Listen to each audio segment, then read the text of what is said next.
ইবাদত করতে গিয়ে যে পরিমাণ জিনিস লাগে সেটা তোমাদের কামাতেই হবে।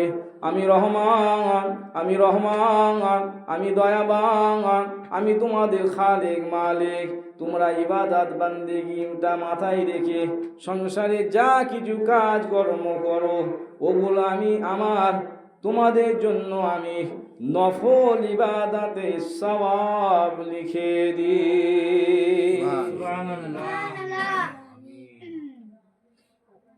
ও বান্দা বান্দিরা, ইবাদত বান্দেগিটাকে সামনে রেখে তোমরা যা কিছু হালালি কাজ করো, ওই হালালি কাজটা তোমরা দুনিয়ায় করে থাকো বটে, কিন্তু ওই হালালি কাজটা তুমি তোমার সংসারে কাজ করছো, তোমার রুজি রিজিকের জন্য করছো।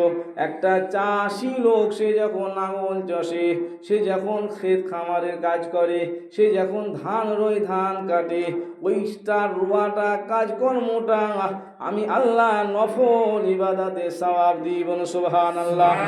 একটা ব্যবসাদার মানুষে যতক্ষণ পর্যন্ত দোকানদারি করে, ওই দোকানদারি করাটাও আমি নফল ইবাদতে সওয়াব দিয়ে দিই। বলো সুবহানাল্লাহ।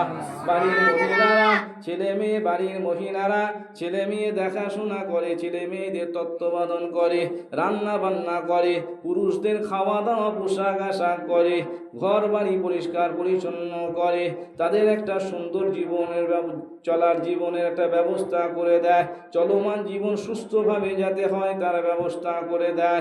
ও ঘরের মেয়ে ছেলেরা শুনে রেখে দাও, আমার আল্লাহ বলেছেন ওই সংসারে রান্না করাটাও আল্লাহ ইবাদতের খাতায় জমা করে দেবে।